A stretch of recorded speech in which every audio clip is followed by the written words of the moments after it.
Fluorescent lights made the terminal look like a stage set, everything too bright and a little sad, and I shouldered the luggage trolley like someone carrying a prop I'd been told to love. The hiss of the coffee machine filled the gaps between announcements, and the security line crawled like a slow river of faces. Madison stood 3 steps ahead in full glam, hair glossy, coat draped exactly right, then froze when she spotted Chloe and Maya waving from a gate. She leaned in, eyes wide, and whispered frantic, "Don't stand next to me, please, you'll ruin the photo." The sentence landed and the world compressed to the size of that whisper and the tiny, judging flash of a phone camera.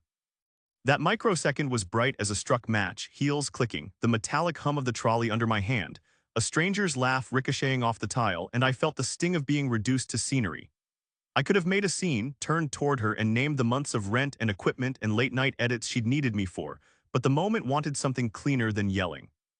I loosened my grip on the handle, said without drama, "Yeah, wouldn't want to ruin your shot," and let the trolley fall away from me like a stage prop you're done with. The metal hit the floor with a soft, mortal clang. I kissed her cheek as if this was just another normal goodbye, right at the edge of absurd and ordinary, and then I walked. I didn't turn into a movie man. There was no dramatic sweep, no slow music, no viral farewell. My steps carried me down the concourse, away from perfume and camera lights and the low thrum of followers talking strategy into little glowing rectangles. People glanced, a few phones flicked up. There's always someone ready to frame a private life into a public minute, but it was small, almost indifferent. The airport noises blurred into a new soundtrack. The scratch of suitcase wheels, an arrival board blinking destinations in white letters, a barista cursing the pressure on an espresso machine. I felt something change with each step, my shoulders uncurling, a little air filling a chest that had been compressed under forced cheer for too long. Walking out, the relief hit like cold air. Humiliation was sharp for a beat, hot in my throat, ridiculous and intimate, but the relief arrived quicker, quiet, and surgical. I remember the taste of the coffee I didn't sip, the way the overhead lights left a film on my eyes, the slight breeze from the automatic doors that smelled faintly of gasoline and city. I did not look back. I let her look for the picture she needed and let my absence be a background edit she would make into content if she wanted. I wanted nothing of it. Walking felt like removing a bandage slowly instead of ripping it. It hurt a little, sure, but it was clean. The concourse widened and the sound of those heels faded, then shrank to a rhythm I could distance myself from. I thought about how small decisions become a life, where you stand for a shot, whether you answer a frantic whisper, whether you drop the trolley and walk away. I felt my heartbeat steady, the kind of steady you get when you stop being someone's uncredited part. For the first time in a long time, the motion of my steps wasn't choreographed to someone else's metric of likes and angles. The fluorescent lights still hummed, the coffee machine still sighed, and I realized how much room there was for other sounds, my own breath, the click of my boots on tile, the steady, unremarkable life I might get to assemble out of the quiet. When she first told me about the 7-month runway, it was over cereal in our tiny kitchen, and it sounded brave and honest, like a plan. "I need 7 months to blow up," she said, stirring her coffee slowly, eyes bright with that rehearsed certainty. I wanted to believe her. I wanted to be the guy in the corner cheering someone who was trying something risky and creative, so I said yes before I did the math out loud. I pictured success, a clean breakaway shot where she finally outran the grind and we both stepped into something better. At first, my contributions were the usual things partners trade: rent, utilities, groceries, small practicalities that feel like love when you're buying milk for somebody you like. Then the ask started to look like business, and business needs money. She called a week later, a PR lunch to meet a stylist who could open doors. It was $220. She texted a shot list for a weekend album she wanted to style like a Paris apartment, and I booked it because the photo she sketched in my kitchen looked beautiful and I could see what she saw, a life edited into perfection. That weekend place cost $950 and it smelled like fresh paint and fake croissants. I told myself it was an investment. The money chipped away in ways that felt small at first, $5 here for props, $20 for backdrop fabric there, until the total felt like a different person living with us. I paid for flights for a 4-day run where she shot 5 pictures and 1 reel in 3 cities. I paid for boutique coffees that were meant to be props for flat lays, for taxis when her schedule didn't match the cheap bus route, for ring lights, multiple ring lights, bought on my credit card because the studio couldn't shoot in natural light at 2 in the morning.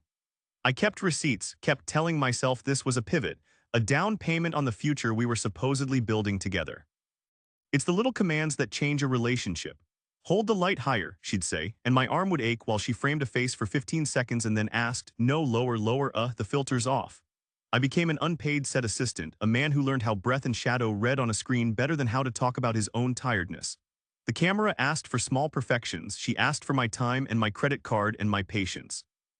The indignities started as tiny slips, an annoyed look when I asked about rent, a sigh when I said it was time to eat, but they stacked like bills on a cluttered table until they made a new weight. I encouraged her because hope looks like loyalty at first. I cheered the pitches, scheduled the shoots, drove across states to handhold with a reflector and make do with a rented studio that smelled like glue. I believed in the arc she described, 7 months of runway, then liftoff. But the pattern grew ugly and habitual, the generosity that had felt good started to feel like a tax. She bought outfits for content that arrived at our door in little boxes I assembled, then posed by the boxes as if they'd always been there. She reused captions, recycled shots, and the public always wanted the fresh version. I stopped keeping count of the number of times I said yes. There were nights I sat in the silent kitchen after she'd left for a content day and ran the numbers like a private creditor. I found the credit card statements, the Airbnb receipts, the flight confirmations stacked in email. Seeing the figures cold on a screen was clarifying and ugly both. The sums were not dramatic in isolation but cumulative, a slow siphon. I could have objected earlier. I could have set boundaries. Instead, I filmed practice patience until it hardened into an identity. Ryan, the patient man who paid for someone else's brand. That slow erosion is the thing that you don't notice until there's nothing left to prop up. I walked out of the terminal and the decision slid into my head like a clear line in bad handwriting. Sell the thing she posed by, remove her props, lock the doors, clean the place.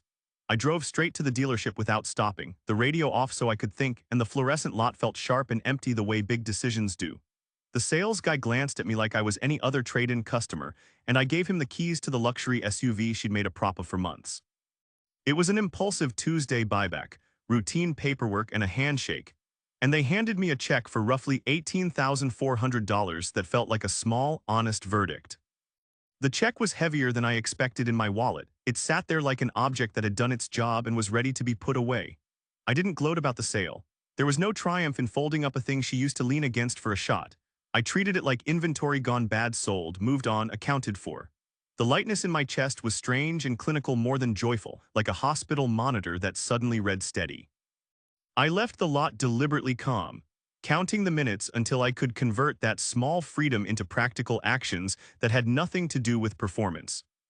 Back at the house, I called the crew while still in my coat. I booked an overnight removal team that promised discretion and quick hands, paid double for the speed because I wanted no lingered stalls or late apologies in doorways. They came in a plain van, no logos, 2 men who moved like people who'd done this 1,000 times and didn't ask questions. Boxes were stacked, labeled, wrapped in blankets, and loaded with the efficiency of a code purge. Nothing theatrical. Ring lights, branded merchandise boxes, garment racks, a closet of outfits labeled with tags from shops I'd never heard of gone into the van and into storage. I wired the prepaid unit deposit to 88 Depot Lane, Unit 17, access code 8072, and watched the confirmation ping on my phone. The address felt like punctuation. I insisted they put any fragile influencer gear in one corner labeled and photographed for inventory, and they complied. The men zipped up my headspace by making everything look like a job done. I signed receipts, tipped for speed, and closed the garage like someone shutting down a server before reinstall. The house suddenly looked smaller, less staged, as the spaces she used for flat lays emptied out into boxes and silence.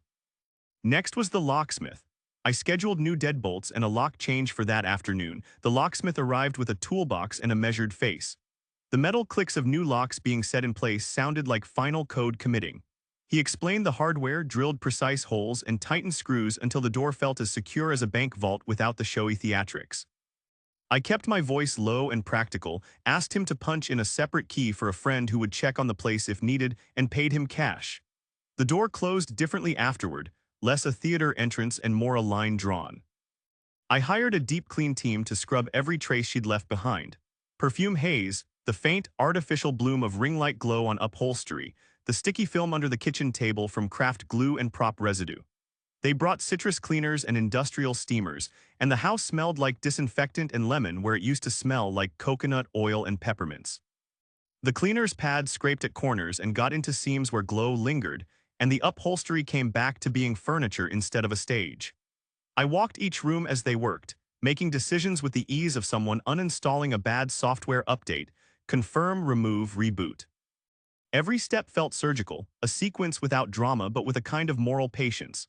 Sell assets tied to a narrative, remove the props that sustained it, secure the thresholds against return. I took photos for records, receipts for the check in the storage, and left copies with my lawyer in case her brand tried to turn facts into a story about me. I wasn't trying to punish her. The moves were about reclaiming my life, like clearing cache so the system runs clean again. When the final van drove away and the locks clicked shut, the house breathed in a way it hadn't for years. I sat down at my desk with the ache of the dealership and the clack of the locksmith still in my ears, and the first thing I did was make a cup of coffee so bitter it woke my hands up. The room smelled like burnt beans and dust from moving boxes, the laptop light washing my face the color of a distant highway. I opened the list I'd started on my phone: accounts, cards, passwords, and the work felt less like revenge and more like triage. What to cut, what to secure, what to keep for evidence. I breathed, rubbed the bridge of my nose, and started typing. I began small and practical. Shared streaming accounts I'd paid for movies, music shows were logged out and the passwords changed under my name. Grocery delivery logins that ran on my card were removed and set to my personal address only. Joint payment authorizations I'd signed were revoked in the bank's online portals. The interface felt like pulling a plug in a hospital room. I removed Madison as an authorized user on lines that I controlled and changed the pins on the cards that had been used for her ring lights and boutique coffees. Each click felt painfully adult and uncinematic, a string of sentences in a boring, necessary legal script. The harder part was the parts I'd built for her in the first place. Years ago, because I knew enough and wanted to help, I'd set up her website hosting, connected the domain, and left myself as the admin contact so updates could happen fast. That had been practical then, it felt like a mistake now. I opened the admin panel and changed the recovery email and phone to mine. I enabled two-factor authentication and tied it to my device. I did not wipe the site or pull every post down. I could have done that instantly, smashed it into nothing and watched her scream victimhood into a story. But I didn't. Instead, I set a maintenance page to reduce uploads and froze any new billing hooks that allowed monetization or ad buys without dual sign-off. I made the site inert enough that she couldn't immediately monetize or spin a return to the hero narrative using "someone hacked my account" as content. There was a real dark temptation to delete everything in a single savage keystroke to make a headline that would feel like justice for a night. The temptation was pretty and dangerous. Public humiliation is a quick, sharp medicine, but I'm not a pyromaniac. I wanted control, not spectacle. If she'd posted sob stories about being hacked, the world would have rallied around a manufactured innocence and I'd be trapped in PR limbo. So I kept records instead. Screen captures of the admin panel, timestamp change logs, copies of receipts for the SUV sale and the storage unit at 88 Depot Lane, Unit 17, access code 8072. I mailed myself a secure archive and dropped another copy with my lawyer. The aim was clear: maintain leverage without becoming the kind of person who ruins someone publicly for a private hurt. I moved through services one by one: email recovery addresses, ad accounts, social media linked apps. I changed passwords to long, random strings and stored them in a secure vault I controlled. I canceled automated deliveries that still went to her name. Where possible, I updated account ownership with documentation I already had: bills in my name, order records, the receipts that mapped money to action. It felt bureaucratic and precise, like doing taxes that mattered more than money. They mattered for the future story, the legal story, the version of the truth that would stand if she tried to weaponize sympathy. Throughout it, my hands were steady. There was no glee in the work, only focus. I kept asking myself whether I was being fair, and the honest answer was that fairness was complicated. I had paid a cost I'd been willing to, then paid further when the pattern hardened into entitlement. My digital moves were designed to stop an immediate spectacle and to protect what was mine: my house, my credit, my name on documents, without turning this into a public bloodsport. I wanted to be accountable to the facts, not to an angry audience. When I logged out and closed the laptop, the coffee was cold and the house felt like a place with fewer props and more air. The digital locks were set, the receipts were filed, the storage unit and the locksmith's invoice sat beside each other on my desk like a pair of stamps. Control was not a triumphal shout. It was a quiet, exact thing you did so the next conversations could be about real things: lawyers, ledgers, and honest endings, instead of staged sob stories and applause. I posted a single photo because I wanted the change to look adult, not performative. The selfie was quick and unpolished. Me in soft light, a new low-slung couch behind me, the oak table centered in the background like a promise. No staging, no ring lights, just a throw pillow that wasn't selected for a hashtag and a stack of books I actually read. The caption was 3 simple words: room to breathe, and that was it. Not a manifesto, not a plea, just a line that signaled I was moving on in a way that belonged to me, not an audience. I hit post and let the small act sit there like a closed door. I booked the motorcycle trip the way I always do when I want to think without an audience. Maps spread on the kitchen counter, boots on the floor, a route penciled down the spine of the coast. Pacific Coast Highway 2 weeks from my front door down past jagged cliffs and fog that eats sound, time to leave the morning her flight landed back in town.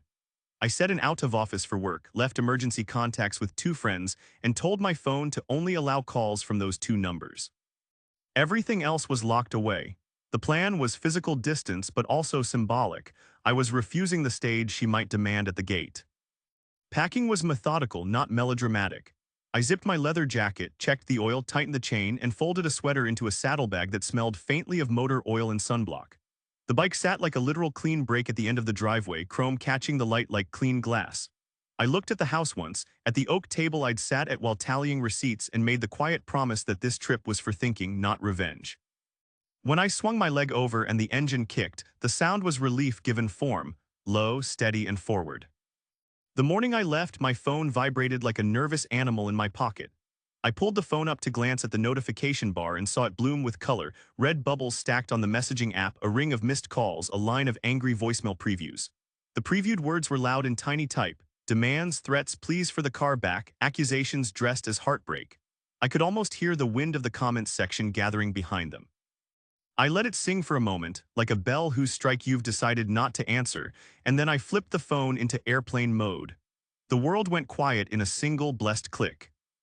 Airplane mode felt like swaddling the phone in cloth. The notifications stopped mid-chorus. My pocket went mute and the silence filled up with actual sound: the bike's heartbeat, the gravel under the tire, a gull calling somewhere offshore. With every mile, the city's itch of performance fell away. Fewer honks, more sea wind, less need to explain myself to strangers who might stitch my life into content. People assume silence is weakness or guilt, but in this case it was the opposite. It was the only honest answer I could give at the moment, a refusal to feed spectacle with attention. 2 weeks on the PCH taught me the value of absence as an answer. My inbox sat full when I returned, and her DMs were a wildfire of outrage and sorrow in small, practiced victim tones.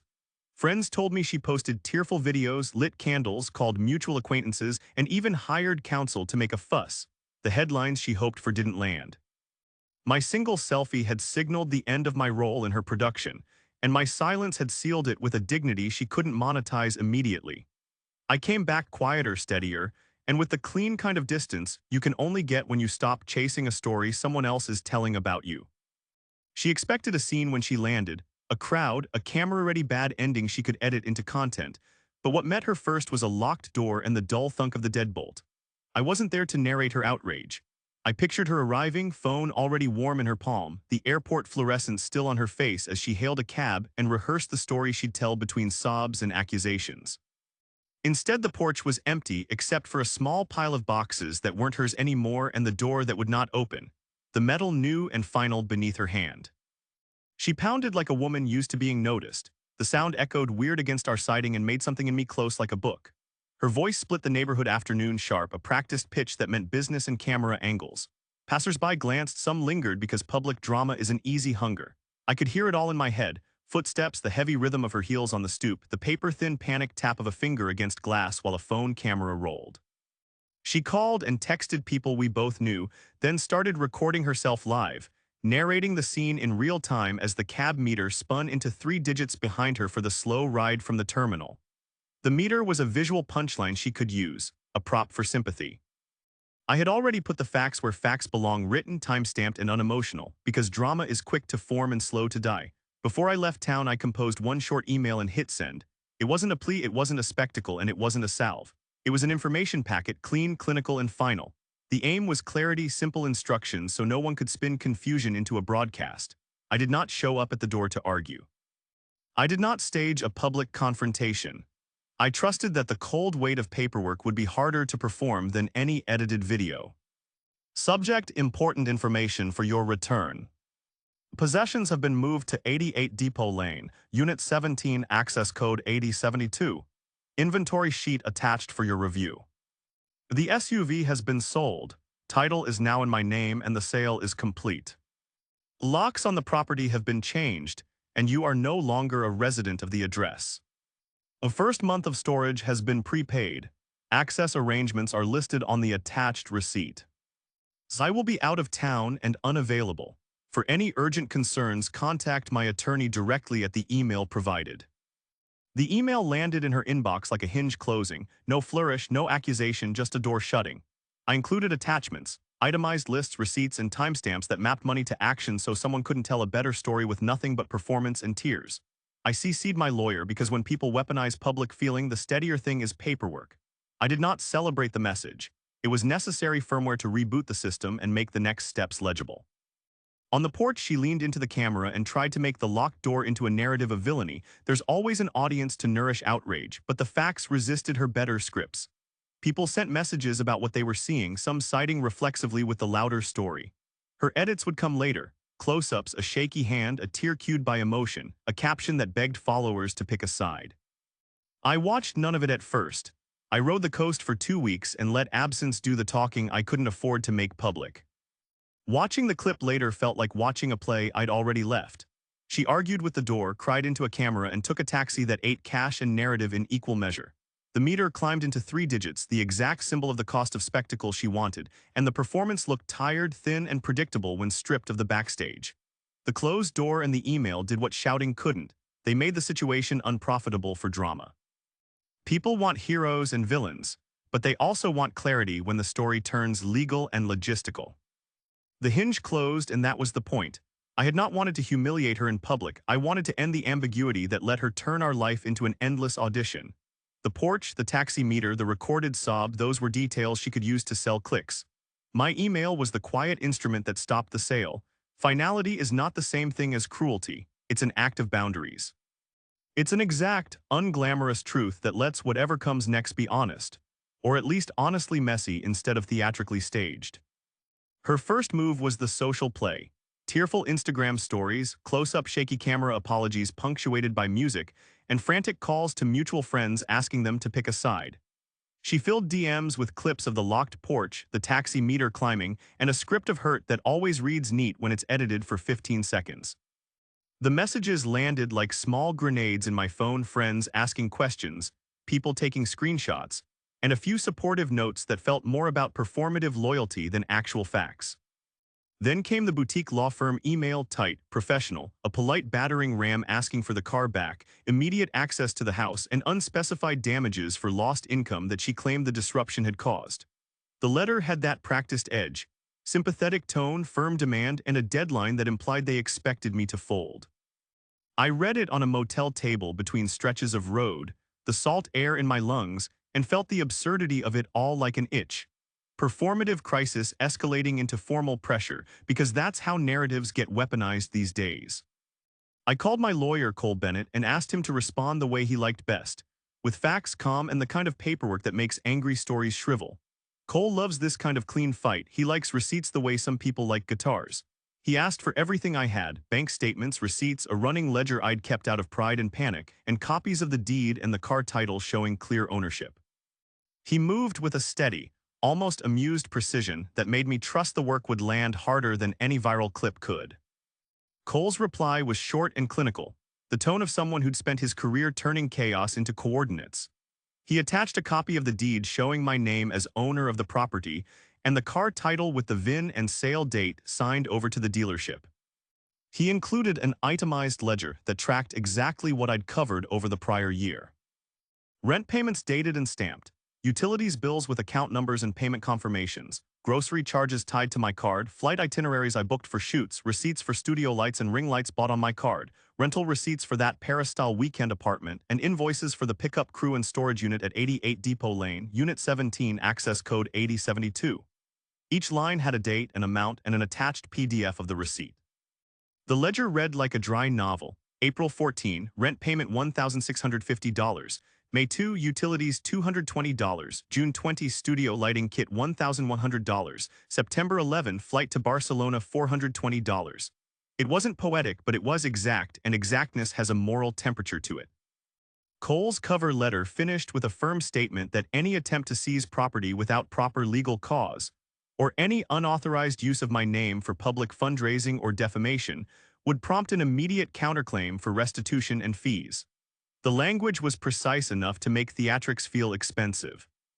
I could feel the smear losing oxygen even before their deadline. People who saw the archives and the receipts stopped forwarding the emotional clips with the same zeal. Mutual friends who'd been tempted to take sides stepped back, asked quiet questions, and did what people do when they want truth. They looked at paper. The boutique firm's next move was cautious and then slow. When you're asking for a headline, receipts are terrible theater. They make the story longer and less clickable. Cole's faint amusement threaded through the email like a quiet music cue. He enjoyed the work because it made the messy clean, and because it exposed the gap between claim and evidence. There was no gloating on my part, no celebratory posts about winning. The point was never to punish publicly. I wanted an end to ambiguity and a lid on the narrative machine that had been set to run off my generosity. The legal reply did that. It turned cries into documents and outrage into a ledger that weighed more than 1,000 edited clips. That was the good part. Receipts, not shouting, ended the escalation. After the emails and the lawyers, the noise decreased. She continued to post, of course, workout reels, recycled captions, apologies that read like rehearsals, and engagement thinned. The firm's letter had done something quiet and firm. It made continued harassment legally risky and publicly less profitable. I felt a clean relief that wasn't triumphal but functional, like closing a door that had been open too long. The receipts didn't make me feel better about the months lost, but they did make everything honest, which is almost the same thing in the end. I came back from the coast 2 weeks later with salt in my nostrils and a quieter mind, and the first thing I noticed was how the house breathed differently. The couch I'd picked out felt like an island you could crash into without worrying about angles. It was deep, unforgiving to pose on, and exactly what I needed after too many nights of holding a reflector. The oak coffee table sat where I'd left it, solid, plain, a thing that did not demand an audience. And when I set my helmet on it, the house registered that it belonged to someone who wanted real furniture, not props for a feed.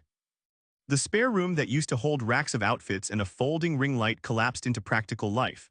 I built a workbench for projects and shoved a couple of dumbbells into the corner.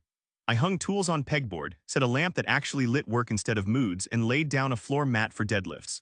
It felt good to see a room that served my hands and my body, a quiet protest against a life lived for other people's cameras. Friends dropped by that first weekend, and the vibe changed in a way I hadn't expected.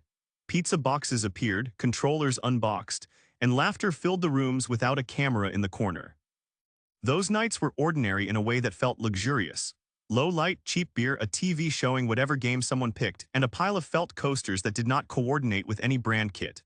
We played until late and nobody recorded a moment, nobody framed it into a product. My friends left when they felt like it. No one asked me to rehearse a line or retake a picture.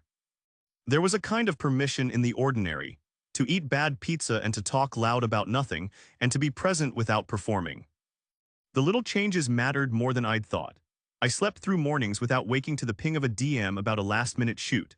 I cooked pasta that wasn't gone through a flat-lay filter, and the lemon cleaner I bought to scrub the countertops actually smelled like the kind of clean that means peace. I found myself smiling at chores, paying bills, fixing a leaky faucet, hanging a picture on the wall, and those small, unglamorous tasks stitched the house back into mine. The place that had felt staged slowly became lived in, which felt like the real win. Her feed quieted in a way I didn't gloat over, it just happened. Images repeated, the same backdrop she had used for months, captions about fresh starts that read like drafts and engagement numbers that thinned out like distant rain. The urgency in her stories faded into a more measured stream of promotional posts and recycled photos, and eventually I heard she moved back in with her parents. I didn't track every step, the point was never to watch her fall. I wanted to stop being part of a display that cost me my life. People asked if I felt bad, and I can say honestly that I felt complex things, relief, sadness, and a quiet regret for what we'd lost that wasn't about winning or losing. I didn't set out to humiliate her, and I didn't enjoy seeing anyone struggle. My moves were about boundaries, not revenge, clear actions to stop being used as a prop and to protect what I'd built for myself. The relief came from the small freedoms. No more staged apologies demanded at 2 a.m., no more last-minute flights paid for with my card, no more pretending that a life edited for likes was the life I wanted. The late nights in the garage became my favorite kind of quiet. I set up a bench where I could tinker, sand a bit of wood, polish an old camera lens, tighten a bolt, and above it I hung a framed photo from the motorcycle trip, a cliffside where the ocean broke like spilled glass. That picture is my map now, a reminder of the coast and the choice to go. The garage light hums low, the bench wears small dents like medals, and there is a hush I've come to value more than applause. When my phone finally stopped buzzing every hour with demands and drama, the silence felt like victory and not emptiness. It was a close, exact thing, a life reclaimed in plain, steady moves. I didn't make a show of breaking her. I protected myself and rebuilt slowly, honestly, with friends who laughed without cameras and a house that smelled of lemon cleaner instead of hairspray. That late-night bench, the framed travel photo, and the quiet phone are the end of the story I wanted. The closure that feels like breathing again rather than a shout into the void.